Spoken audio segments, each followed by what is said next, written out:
Hi, I'm Dustin Abbott, and I'm here today to give you the final comparison of this 85mm series.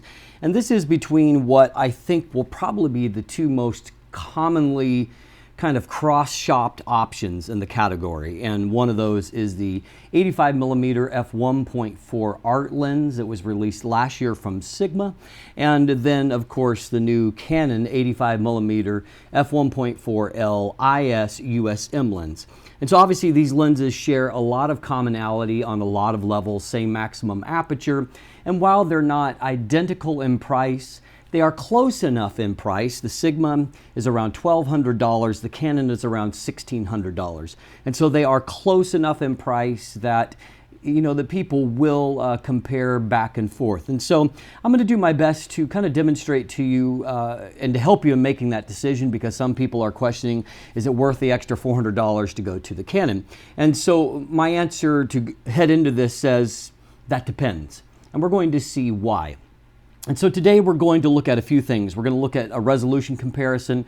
We're going to look at that chromatic aberration issue, a little bit at the bokeh quality. We're going to look at some faces and just see how the two of them do in a similar portrait type setting, and a little bit at things like flare resistance, vignette contrast, those kinds of things. And so we'll come back to you and give you a conclusion towards the end, and hopefully with a little bit more clarity as to which of these lenses deserves your hard-earned dollars. So let's jump in, let's take a look. And so we're going to start by just taking a look here. Now, I will want you to note that while these images, as you can see, are exposed a little bit, basically the same, you'll find that the shutter speed tends to be just a hair faster for the Canon, and that is because of the difference in the exposure. The superior light transmission of the Canon really it continues to be the case here in this comparison. A little bit more surprising, I would have to say here, in that the Sigma has a very large entrance pupil at 86 millimeter front filter thread versus 77 millimeters, but the Canon seems to get the job done. So if we look here at the center of the frame, what we're going to find is that the image looks similar on some levels, but we are going to see there's a little bit more contrast for the Sigma here at the center of the frame. And you can just see that in the just difference between the dark area compared to the light area that shows up here. You can also see it, I think, in this grout line here, that we have just a superior amount of resolution that's there, and a little bit more contrast for sure. If we look up towards the corner, we can see here that the Sigma is definitely stronger off center of the frame, and so it definitely wins the comparison, I would say, fairly handily at f1.4 out towards the edge of the frame. And as we kind of scroll down here a little bit, we see the same to be true. We'll look over here at the other side, and it's still there. You can just see a little bit more of the detail of the textures that are rendered there.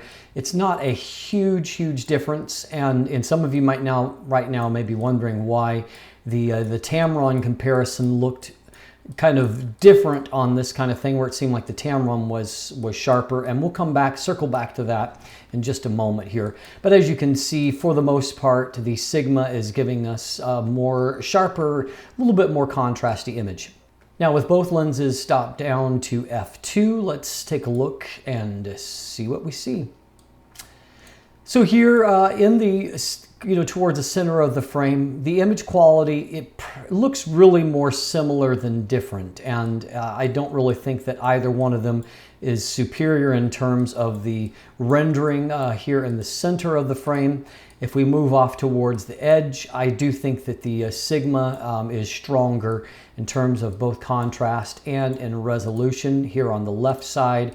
If we look over at the right side, I think that is also still the case. It's not by a large margin here, but just take a look here. Some of those details are lost here, where you can see again just some of the grout textures that is there. And so at f2, the Sigma continues to be stronger along the periphery of the frame. The center of the frame performance is more similar than different. Looking at the center of the frame, we see basically a similar story, except for now I would say that f2.8 we have seen a bit of a jump in the contrast level on the Sigma, and I think, as we're going to see in a moment, that has a lot to do with some aberrations that are starting to clear up a little bit more quickly than what they do on the Canon. So as a result, I would say at f2.8 we're seeing probably the strongest advantage in terms of contrast from the Sigma lens, and that's true in the center. It's also true here along the edge of the frame. And so as a result, I think that the Sigma takes a little bit more of a leap forward in terms of its contrast and thus apparent resolution at f2.8 than what the Canon does.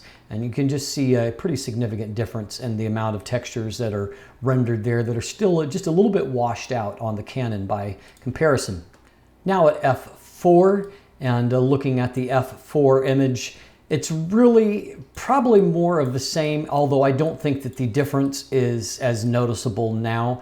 In fact, I think that the Canon probably has taken its leap forward here between f2.8 and f4, and so as a result, we see a more similar kind of result than what we've seen before, and even towards the edges of the frame here. Contrast and resolution are more similar than different. And both lenses are really providing a stunning amount of contrast and resolution at f4. Okay, so if we move inside and we do the comparison that I've been doing here, it kind of shows us how these lenses are handling the longitudinal chromatic aberration. And so like we saw with the Tamron, there's a little bit different shade of the purple fringing before the plane of focus here with the Sigma. And however, if we look after the plane of focus, both of them do show some of that green fringing as well, longitudinal chromatic aberration. However, we're going to see that, you know, frankly, it's not a huge difference, but I do think that the green fringing is a little bit more pronounced on the Canon than it is on the Sigma here. The purple fringing it's a different shade, but it is roughly similar. But if we see here, the Canon is a little more pronounced than what the Sigma is. But basically, this longitudinal chromatic aberration is the reason why that the Sigma result, because in my resolution result, we're looking at a three-dimensional object, as opposed to a two-dimensional chart. In terms of raw resolution, the Sigma is an amazingly high resolving lens.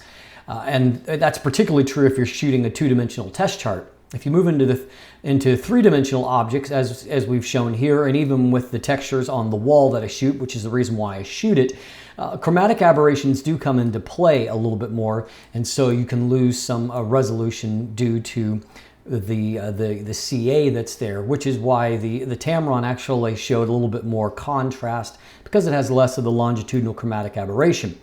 Now, one other thing that I want to look at here, and obviously I've got some specs on the actual lens element right now. It probably needed to be cleaned on the Canon, but we have previously seen, of course, before that it has a nice clean inner circle. We're going to see that the Sigma's bokeh circle is definitely busier, just in terms of the activity in there. Not quite to where the Otis showed more concentric rings. I'm not so much seeing concentric rings with the Sigma. And this is kind of a Sigma trait that I've seen. It's more just kind of a general busyness in there. The good news is that when step back, the onion bokeh tends to be more visible at a global level, and really this busyness only shows up at a pixel level. And so the Canon, I think, does produce the smoothest kind of bokeh result as we've seen, but it's not necessarily by a huge advantage. But you can just see the difference here compared to here in that general busyness. Now, I was interested in seeing how the chromatic aberrations start to clear up as we start to stop it down. And our wall test would suggest that the Sigma actually starts to clear up on the CA faster than what the Canon does. And I think that bears out here. If you look at the image globally, I think that the Sigma is starting to look more contrasty than what the Canon image is here already. Let's just take a peek here and see if that's in fact the case. I think that you can see that it is. You can see that there's still some chromatic aberration in this interior area here, whereas it's cleared up a lot on the Sigma. Likewise, before the plane of focus, there is still a little bit there, but it's less obvious. As we move beyond the plane of focus, It's just a little bit a brighter result in some of this green fringing on the Canon result. And likewise here you can see a chromatic aberration is starting to clear up on this kind of ring here. Also looking at this area here, it's becoming, you know, the green fringing is becoming more subtle, whereas it's still fairly pronounced on the Canon. And so that really tells you a lot. I hope you're picking up on how contrast, apparent contrast, comes from, that these aberrations are what kind of kills contrast. And so as the sigma starts to clear up, we saw more of a leap ahead than what we did with the Canon result. However, results here are still the same. The bokeh circle is less busy on the Canon than it is on the sigma. Okay, another example that can really help us in understanding the contrast situation is when you actually shoot text. And so I'm gonna, it's around very close to Christmas season here, so I'm gonna use a text here from Luke chapter 2 when it comes to this. But anyway, as we look at this, what we're going to see is that before the plane of focus, we see kind of purple fringing. After the plane of focus, we see green fringing. And that's that longitudinal aberrations that have to do with colors being focused at different degrees.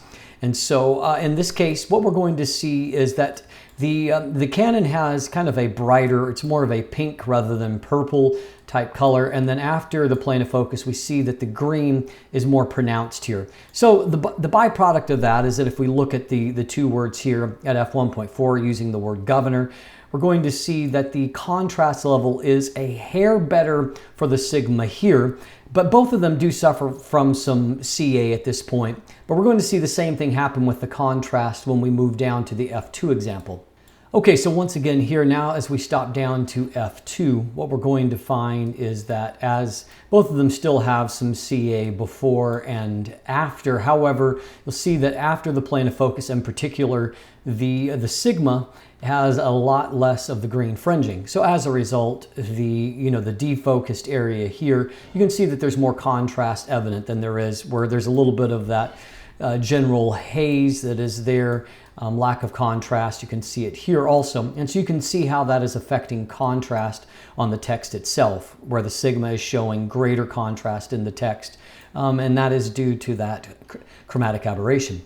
Now I wanted to give you a look at flare resistance, and unfortunately the sun didn't cooperate with me for this particular test, and so we're just going to have to, we're substituting a very high powered flashlight. This is more than 1,000 lumens and it's pointed right in there, so this is a pretty good torture test. So here with the Sigma art lens starting off, we're going to see that in this case we're looking at contrast here, and yeah, you can see that purple and then the green fringing here that I've been talking about. But we can see how that there is some veiling here at the epicenter that in this particular area is lifting contrast a little bit. But as we can also see in the rest of the image globally, it's really looking quite good. This is wide open at f1.4. So I don't consider this to be a bad result here under this kind of circumstance. Now we can also see as we stop down to f11, I wanted to give you a look at the kind of the blades, the kind of the sun star created by the aperture. We can see that continuing here we have got contrast holding up pretty well, and so we can see that, you know, of course now our fringing is gone, so our contrast looks even better in this area here. Now what we can see is that there is a little bit of a prismatic haze here, and I want you to note composition. Because if we stay in this kind of composition where the sunburst is fairly low, some of the worst damage to the image is lost. Now here, if I reframed here, you can see that in the lower half of the image, we're seeing a lot more of the kind of ghosting effect that is taking place. So, you know, globally the image isn't too badly impacted, but in this lower half, so I just, word to the wise, watch how you compose if you're backlighting, and that could impact your result. Now, if we switch over to the Canon lens here, let's take a look in our area of contrast here. We can see some of the same kind of things, you know, purple fringing before, plane of focus, green fringing afterward. We can see that there is, you know, there's some veiling once again at the epicenter here. And we seem to have a little bit of a shafting effect that's coming off there. Now, if we stop down, and we'll compare them side by side in a moment, you see that we get quite a different sunburst effect from the Canon at f11 as we do from the Sigma. We can also definitely see that we've got a ghosting artifact coming off here that shows the shape of the aperture blades at this point. But once again, if we change the composition to where we put that up higher, we also get a little bit more damage to the image. And so once again, just watch your composition. You can see this is all aperture blade shape that is being shown, kind of that ghosting effect. So if we put those two images side by side, you know, what I'm seeing here is that in some ways the ghosting effect is a little bit more pronounced from the Sigma lens. On the Canon effect, however, the basic prismatic haze is showing up more. And so, they both suffer some loss when the sun directly comes into the frame. They just react in slightly different ways. If we compare kind of our area of focus here beyond, as you can see, we're getting a little bit more of the blades effect coming off of the Sigma, where we have more of just the general veiling that comes off the Canon. And I would say, looking at this as a result, the Sigma's contrast holds up a little bit better in that kind of situation. So since one of the primary purposes of both of these lenses is as a portrait lens, I wanted to give you a look at how they handled a face in terms of rendering skin textures, how that contrast or lack thereof plays out in a portrait setting. Because having a lot of contrast isn't always a plus when it comes to shooting portraits. However, I'm going to let you kind of make that call for yourself. So look at the image globally for a second. You can see that in some ways the defocused area is a little bit softer on the Canon lens. And here, once again, because the bokeh circles don't occupy as big of space, you can see that there is some of that, busyness there on the Sigma, but it doesn't really stand out all that much. And the Canon bokeh circle is a little bit bigger and a little bit softer. But, as far as looking at it globally, you're not going to see that internal busyness really at all. And so that's kind of a non-issue in most settings.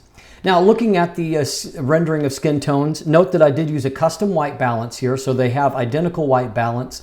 The Sigma, in some ways, seems to deliver a ever so slightly warmer skin texture. And just looking at the skin texture, I do very slightly favor that of the Sigma in terms of the actual tones here. Now, if we look at the eye here, we can see that the Sigma does have more contrast. You can see that on the eyelashes, which is the point of focus here. You can also see a little bit more contrast on the skin textures themselves. The Canon does render very nice, soft skin, which is certainly a plus for a lot of portrait use. You can see some of that chromatic aberration on both of them. But what you can see here is on the Sigma, there's not really the green fringing, which there is a little bit of the green fringing there in the catch light on the Canon. And so, this really is kind of a taste type thing. And so I'm not going to try to read too much into this. I thought I'd just let you make that judgment for yourself.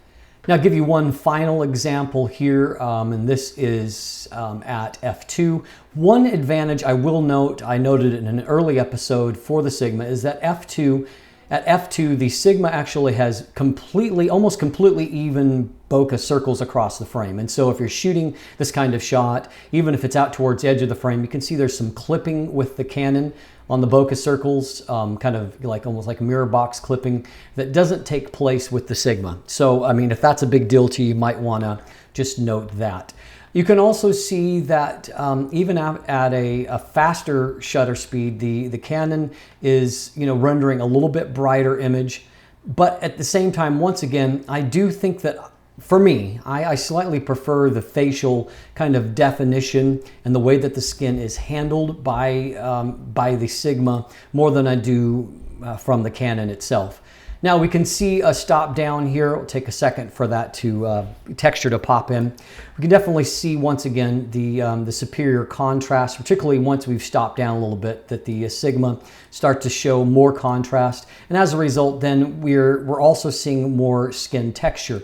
Now, depending on what kind of person you're shooting and and your shooting and processing style, this is either a good thing or a bad thing. And so I'll just leave that up to you. But anyway, that gives you a look at the rendering differences between these two lenses, and so you can make a judgment call for yourself. So as you can see, the answer is a little bit complicated, as it tends to be in almost all lens or camera buying decision these days, because unlike in times past where there was one clear, obvious, best choice and then a number of lesser choices, these days there's a lot of parity from third parties, first party lenses, etc. And so as a result, we're left having to examine which lens best suits my budget, my shooting style, and my priorities as a photographer. So let me just give you a few maybe notes on that. Number one, if your shooting style involves shooting weddings or in settings where you're shooting often at shutter speeds of 1/200th or less, just note that this is going to make a big difference. And while the Sigma has the absolute edge when it comes to raw resolution, the Sigma is basically the highest resolving lens in the class outside of the Otis, and in my comparisons, the Otis still has the edge no matter what DxO might say.